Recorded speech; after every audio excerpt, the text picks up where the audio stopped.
1865033 kelas A. Di sini saya akan mereview materi yang berjudul prototype. Langsung saja masuk pada materi, yaitu pendahuluan. Siapapun yang pernah menyelesaikan proyek software akan sependapat bahwa masalah pertama adalah memperoleh kebutuhan dari user. Permasalahan kedua adalah berdasarkan persetujuan spesifikasi fungsional atau FS. FS mencoba untuk menggambarkan sistem yang berbasis grafik dan narasi, tetapi gambar dan penjelasan tidak dapat menerangkan cara sistem tersebut berjalan, berlaku, dan memengaruhi bisnis user.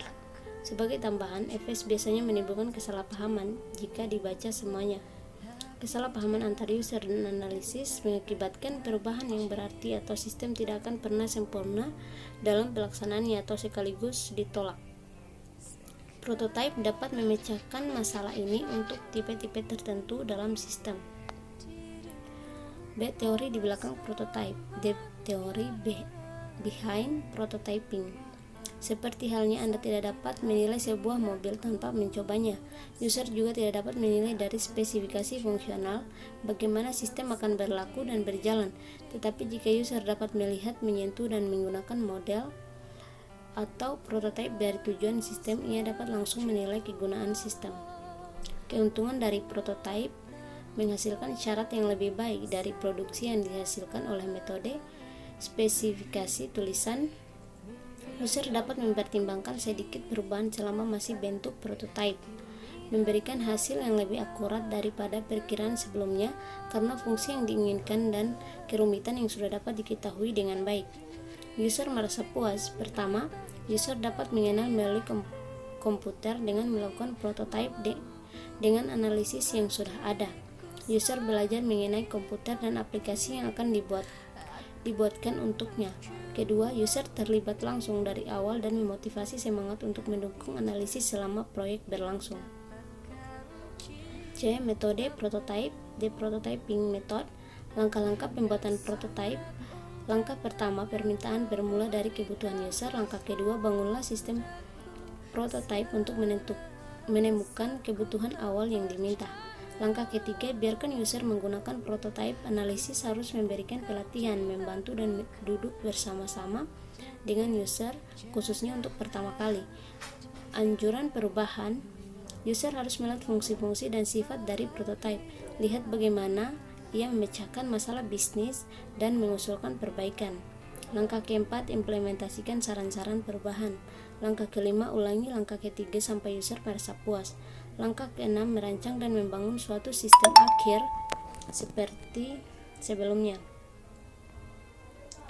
D. Sistem yang bermanfaat dari prototype. Sistem that benefit from prototyping. Sistem yang paling sering untuk prototype adalah satu dari banyak hal yang bergantung pada sistem input atau output dari user. Sistem dengan transaksi online dikendalikan melalui menu, layar, formulir, laporan, daftar, dan perintah. Software untuk prototype. Software for prototyping. Produk yang baik harus menyediakan 7 bagian, yaitu yang pertama, pembuatan menu yang cepat dan mudah, pembuatan tampilan input dan output, penyelarasan. Yang keempat, software harus menghasilkan sebuah data dictionary secara otomatis. Kelima, software harus dapat menyusun database sesuai harapan. Keenam, mencari hasil dengan query online secara tepat ke data yang didaftar pada database. Yang ketujuh, apakah yang dibutuhkan meliputi logika yang rumit atau perhitungan yang diperlukan prototype. Prototype sebagai bagian dari CES. Prototype adalah metode untuk mengoptimisasi fase definisi dan analisis, jadi merupakan bagian dari CES, Computer Aided Software Engineering. Tetapi prototype memberikan masukan pada tingkat pengotomatisasian selanjutnya dengan baik. Jika langkah selanjutnya adalah membangun sistem nyata dalam bahasa pemrograman generasi ketiga, produk prototype harus dapat menyediakan pada Anda saran untuk mencetak semua item yang telah diketahui, semua menu, semua bentuk laporan, dan perintah-perintah. F. Di manakah prototype ditemukan dalam 7 fase? Sekarang Anda mungkin merasakan bahwa metode pembuatan prototype dapat menggantikan dengan sempurna 7 fase mendekati pembangunan proyek, dan mungkin juga merasa diganggu bahwa saya membuat Anda membaca bagian satu buku ini sebelum menceritakan pada Anda tentang pembuatan prototipe. Jangan takut, pembuatan prototipe hanya menggantikan beberapa bagian dari fase definisi dan analisis. Beberapa produk yang harus dilihat. Some product to look at.